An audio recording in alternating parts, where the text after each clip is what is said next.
I just got in Buzz TV's brand new classic AI box. So this is actually the second Buzz TV box I've reviewed this month. This is the more powerful version. It's more expensive, which I know some of you are not going to like, but it is packed with features and probably one of the higher end non-brand name. I know Buzz TV is kind of a brand name TV box that you can get. So we'll kind of go over everything in this video. Like always, guys, subscribe to the channel down below. I'm on a goal to 300K by the end of the year. So let's start by unboxing it. This is the classic AI box right here. Here is the main device. Nice design on the top, honeycomb. You then have dual USB. You have Ethernet, your IR port, HDMI, optical, and this one uses USB-C power. And then you do get a dedicated power switch on this one that I like a lot. Otherwise, just a basic looking box with a slightly better design. But the packaging is pretty elite here, so let's see what we get underneath. HDMI cord looks like decent length to it. I love that Buzz TV includes actual good remotes. So you're paying the price, but you get a remote with a ton of functions, including TV functions as well. So look at that thing. It is built for streaming, and that's because this box does come with Buzz TV 6 on it. And they give you 2 brand name batteries, Energizer. Nice. You get a nice power block here, so they include a little bit better than a basic one. You can see it has a little flip out electrical port. Nice. And just one single USB. And then here's our USB-C with USB cord. So overall, I mean, good accessories, premium accessories, better than basic design. So good start at least.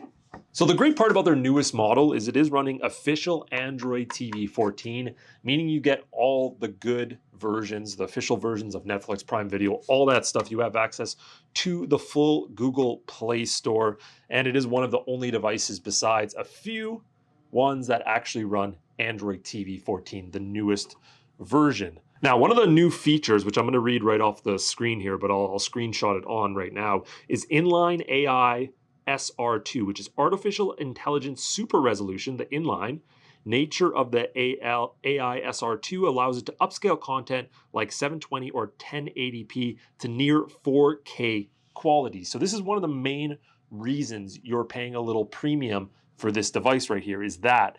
And it is also pretty powerful. So it has 4 gigabytes of DDR5, 64 gigabytes internal storage. It is Wi-Fi 6 as well, and it's running the Amlogic S905X5, so a pretty powerful chip. So in terms of specs, it is right up there with the top streamers that you can get. And then, of course, yes, it does have their BT350 remote here, which I like a lot. So let's go ahead and plug this in and take an initial look at the Buzz TV Classic AI. Now, if you remember, I tried to also display my Formula box from my PC using my HDMI splitter. It wasn't working with the Buzz TV one, and I found out the newer Android TV boxes, especially Android TV 14, have better protections on it, basically, you know, protecting them against HDMI splitters. Even though I'm not doing any bad recordings on it, it still blocks it. So I'm gonna have to invest in a new HDMI splitter. So we have the TV out, and I'm gonna walk you through some of my favorite sections here. I'll try to zoom in on the TV so you don't have to just stare at my body the whole time. Okay, so this is our main screen here, which I like that Buzz TV has all these small adjustment processes before you actually start using your device. So here you can see we can actually zoom in and out, make sure that we're all the way at the edge here, and then continue on with the rest of the setup, which is just gonna go by time, date, and stuff like that. And then we can set up our Wi-Fi. Now this is loaded with Buzz TV 6, which is one of their newest players. Of course, you will need to connect your own service to this. It is strictly just a player, and they have all that information right here on your front screen. I love their simplified version of Android TV, and we're going to kind of walk through some of that. Now, under your apps, you're going to have some pretty apps that most people are going to use right off the beginning, like Disney Plus. You have your Netflix, Prime Video, Team Viewer, all that stuff. Some different players, full Google Play Store. So you can see we can click on Netflix right here, and we'll be able to connect to it as well, sign in, pretty simple process. Now, I think I was actually wrong. I think it was the other box that is official Android TV, because this one, it seems like, and I could be wrong here, but that didn't look like an official version of Netflix. That looked like mobile Netflix. So I don't actually think this one is Netflix certified. This is definitely a mobile Netflix version. So let's actually go to settings and let's confirm some of these questions here. So if we go down to, where are we at here? We go to device preferences, we click on about. Now we should be able to see, yeah, it is not Netflix certified, but it does say it runs Android TV OS.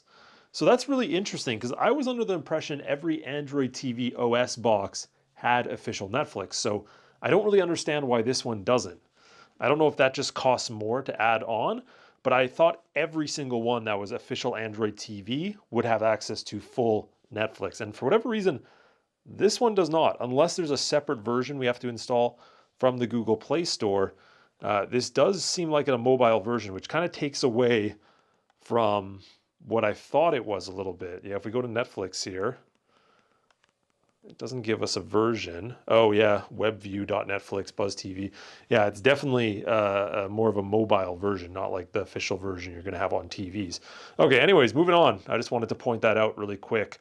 The settings menu is gonna be very similar. One thing I like about their boxes is they have this edit home section where we can actually edit our content rows, we can edit our wallpaper, we can auto rotate contents. So there's actually a bunch of different things you can do to customize your home screen that most regular Android TV boxes don't offer.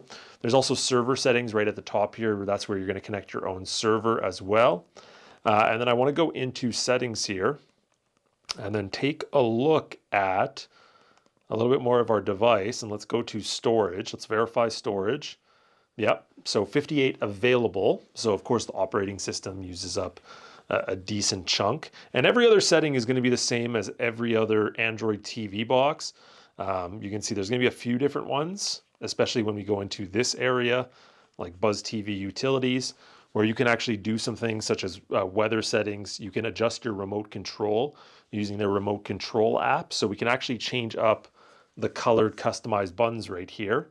So if I want to set a shortcut to Disney Plus, and for my red button, now when I press that red button, it's going to bring me directly to Disney Plus.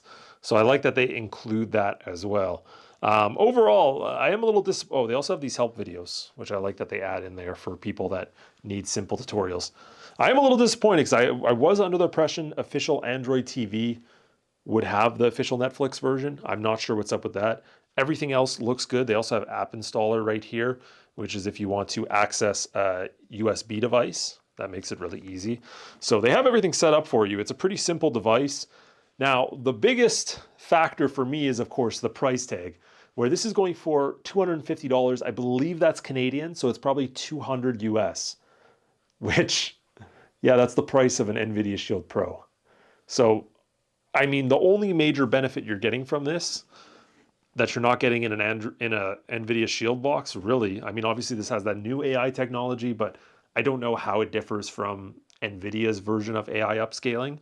The major bonus here is the Buzz TV 6, right? So if you already have a service and you're buying this specifically for a service and you like their player, that's probably when you're going to get this. Otherwise, that price tag is pretty hard to justify. Like always, I am going to put the link down below just to the webpage. This is not a sponsored video. I'm not taking affiliate income from this video. So if you guys want to check it out, check it out. Otherwise, expensive device. I'll do some more testing here, especially with the live TV service, and do an update at some point. Thanks for watching, guys. Subscribe to the channel.